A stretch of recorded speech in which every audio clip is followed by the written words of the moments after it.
It's the 10th. And while I understand the trauma that you went through, that you've been to SAFE 3 times. You've been given opportunities on probation where they were revoked. You've had opportunities while you were on parole to do what you have done now. And while I appreciate what you've done, and I think that's great, and my goal isn't to, to stop any improvement, but I can't. State of Texas versus Katherine Welch. Ma'am, are you Katherine Welch? Yes, Your Honor. And Ms. Welch is here with her attorney, Mr. Gertz. State's attorney is present. Ms. Welch was previously in court, entered a plea of guilty to driving while intoxicated third or more. Before this hearing even begins, understand something: this isn't a routine DUI case. The woman walking into this courtroom isn't facing her first mistake, or even her second. This is her third or more DWI offense, which legally pushes the case into felony territory in Texas. As well as a prior offense, which made it a second-degree felony offense. There was no agreement with regard to punishment. I have received the pre-sentence report, and has everyone had an opportunity to review that report? We have, Judge. I have, Your Honor. Are there any additions or corrections to that report? Not from the state, other than I want to acknowledge I have received Mr. Gertz's sentencing memorandum. I'm going to get to that too in just a second. Any additions or corrections? Aside from the one comment that I make in the sentencing memoranda about a comment that she made about rehabilitation, I think it's more of a clarification, so I'm happy to touch on that. But other than that, we don't have any additions or corrections. Okay. And Ms. Smallfino has already stated, as well as I have received the sentencing memorandum at 5:47 p.m. yesterday. Going to point that out for the record. The Harris County judge got her sentencing memoranda at midnight, so. Well, it was reviewed quite early this morning, but I did review it. Ms. Smallfino, you've had time to review it as well? Same, Your Honor. Okay. Other than that, I think you all should have a couple, there's only a few, but there were some jail incident reports that should have been provided to counsel. Did you both receive those as well? Yes, Judge. I did. Okay. Is everyone ready to proceed with sentencing then? Yes, Judge. Yes. All right. Mr. Gertz, do you have witnesses? I'm not going to call any live witnesses unless the court requires it. When we have a person present from the Dream Center, if the court wants to inquire about that, I would essentially let her come up and talk if you want to have that conversation. But Okay. I think our focus here is going to be on the topics that we talk about or write about in the sentencing memo, and just sort of allowing, if the court decides to do what we're asking you to do, we are open and welcome to whatever the court requires of her. Sure. To enter and successfully complete. We just wanted you to have that option on the table as well. That Okay. is an option that doesn't cost the court anything. Right. The state anything. And for the record, I'm aware of the Dream Center and their program and what they do. And so if I have any specific questions, if we get to something where I would need that, then I appreciate them being here and I'll ask those questions. Ms. Malfino, does the state have any witnesses? No, Your Honor. All right, then argument. Judge, I want to,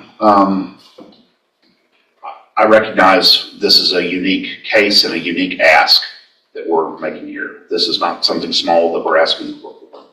I have sort of personally taken Katherine on over the last 3+ years, I guess almost 4 years, as a project for me, if that makes any sense. And what I mean by that is, I really wanted to put to the test, could this person do everything that I asked her to do to at least get her an opportunity to be here in front of you asking what we're asking for. She exceeded my expectations by the 90-day inpatient rehabilitation.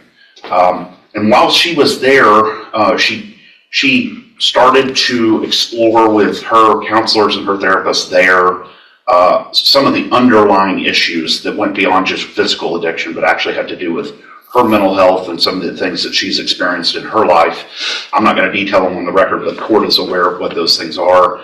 Incredibly traumatic events that I think she had repressed and had never really addressed and explored. And so those counselors recommended not just aftercare, but a specific outpatient program to address some of the trauma issues that she's had. She went and checked into that program, stayed for basically a year, and again, did everything we asked her to do. When, I told her to go get her own drug patch, I told her to go get her own interlock device. She did all of that. Those records should be attached to the memo. She was successful, has been following the rules, doing everything we've asked her to do. Had been going to AA, had gotten a counselor, actually reached out and befriended the director of the Dream Center to try to figure out what she can do next to sort of commit herself to her sobriety and to fixing the mental health issues that I think stem from the challenges that she faced as a young person.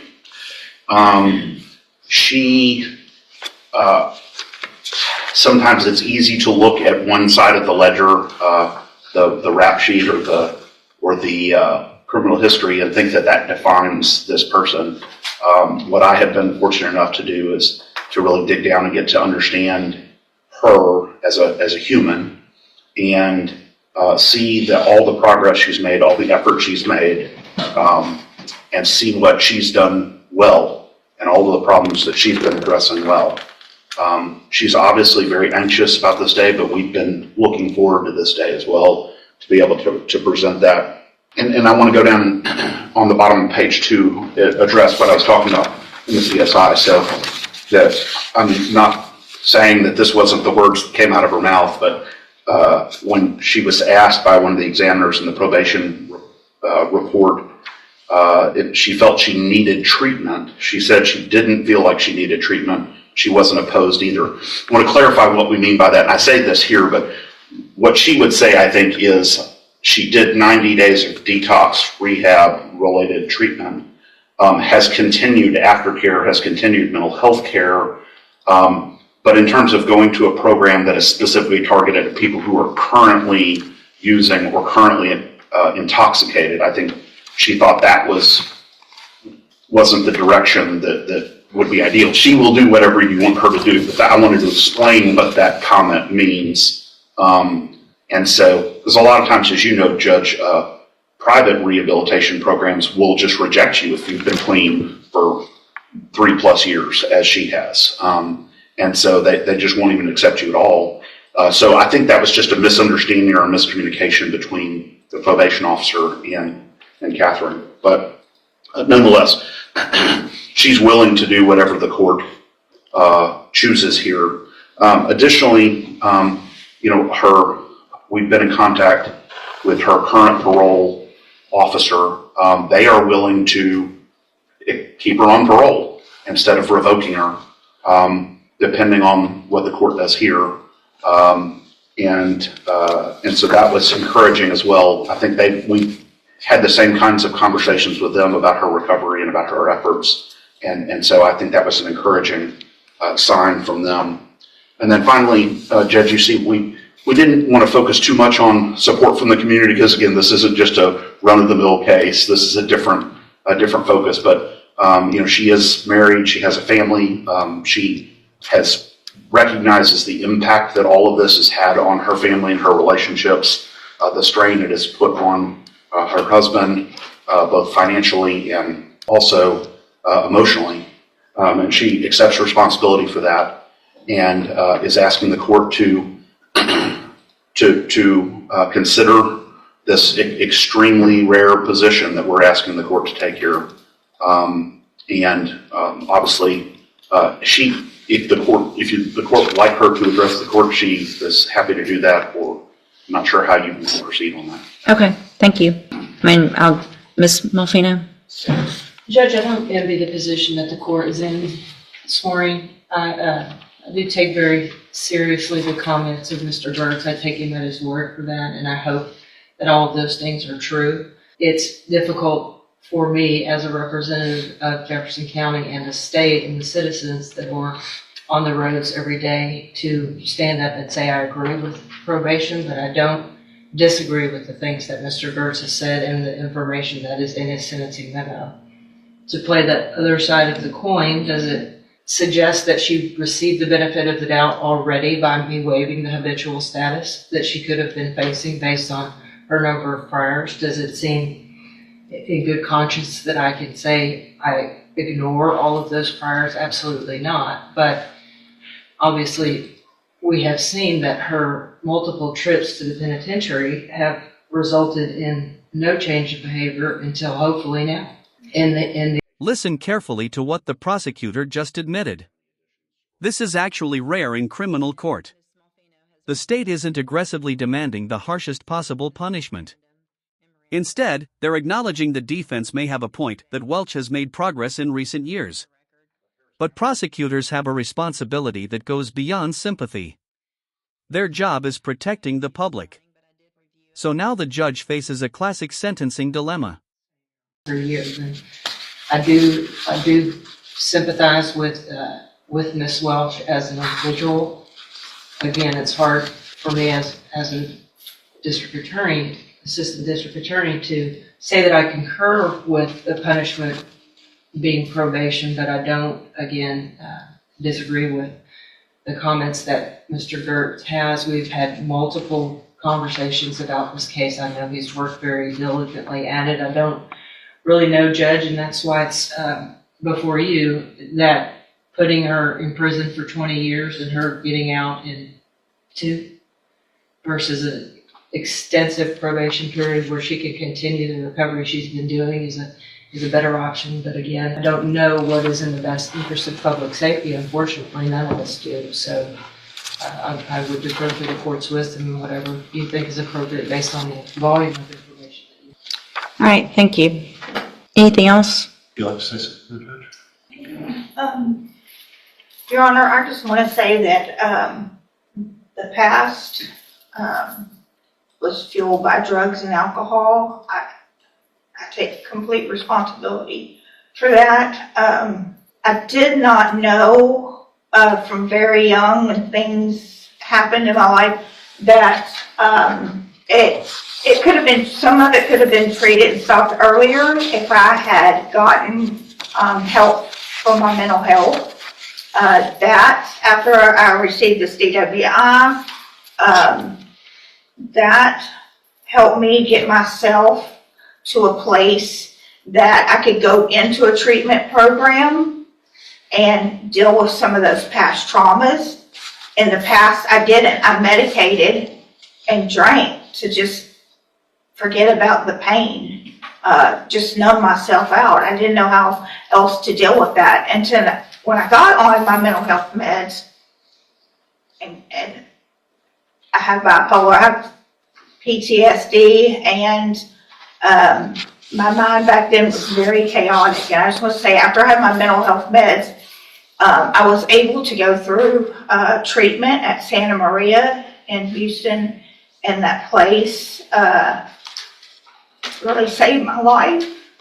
I did extensive 90-day treatment with trauma counselors. It was a trauma-informed community there.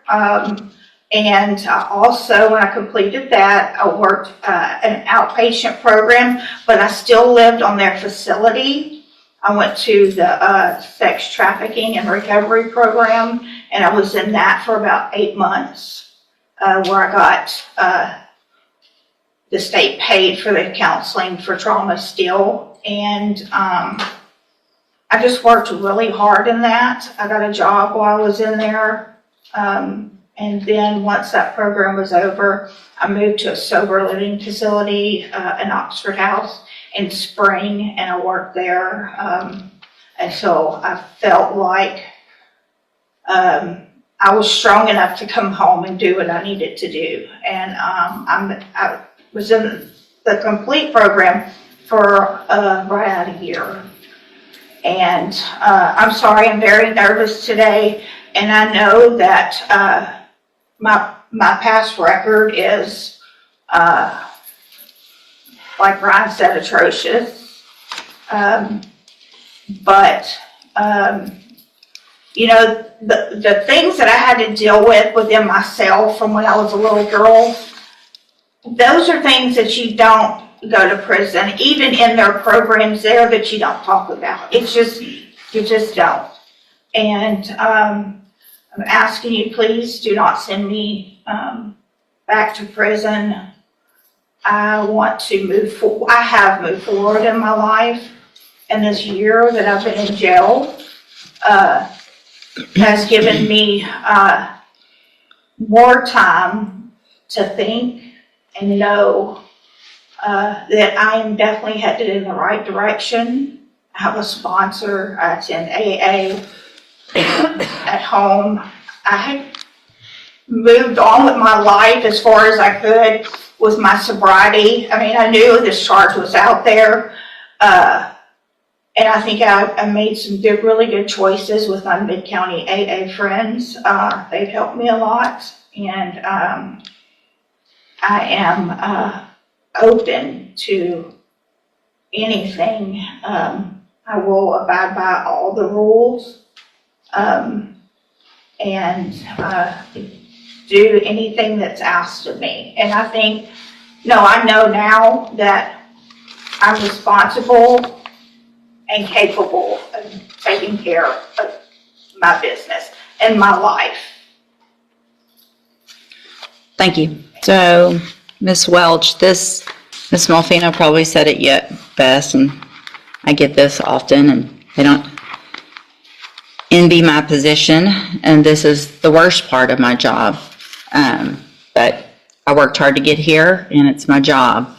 Part of my job, it's several things, and it's to look at, obviously defendants and giving chances and things like that, but it also is about making our community safe. And I have to look back, this is your 10th. Everything in this hearing has been building toward one number. And when the judge says it out loud, the entire case changes. This isn't her second DWI. It isn't her fifth. It's her 10th. At that point, the courtroom stops debating redemption and starts confronting risk. Because every drunk driving conviction represents a moment where someone could have died. And now the judge has to decide whether society can afford another chance. DWI. It's not your 5th. It's not your 8th. It's the 10th. And while I understand the trauma that you went through, that you've been to safe P 3 times. You've been given opportunities on probation where they were revoked. You've had opportunities while you were on parole to do what you have done now. And while I appreciate what you've done, and I think that's great, and my goal isn't to, to stop any improvement, but I can't, in my opinion, in good faith, go home tonight, look myself in the mirror and say I gave somebody on their 10th DWI, that your last sentence was for 15 years in prison. The one before that was for 10. The one before that, you've gone to another 10 year, back in 09. I mean, this goes back to the 90s. You got a 10-year sentence in 2011. While you're on parole for that one, you get another one, so they give you 15 years, and you get out and you're on parole and you do it again. The fact is, we're just lucky that you haven't killed someone in our community 9 times over, being given opportunities. I just can't do it. I'm going to find that you entered your plea of guilty freely and voluntarily. I'm going to find and your plea of true to the prior offense. I'm going to find sufficient evidence to find you guilty, and at this time find you guilty of driving while intoxicated. I'm going to sentence you to a term of 18 years in the institutional division of the Texas Department of Corrections. You will receive credit on that sentence for any time that you've been in custody that the law gives you the right to receive. You're going to be handed a trial court certification that shows this was not, well, I guess there was an agreement because the waiver of the enhancement, which could have been a 25 to life, as Mr. Gertz said. So I'm going to hand you the certification that shows this was an agreement. You've waived your right to appeal. I'm also handing you a written admonishment regarding your ineligibility to possess a firearm or ammunition. Possession, because of the judgment entered against you, you're ineligible under Texas law to possess a firearm or ammunition. Possession of a firearm or ammunition could lead to charges against you. You should read the written admonishment I provide you.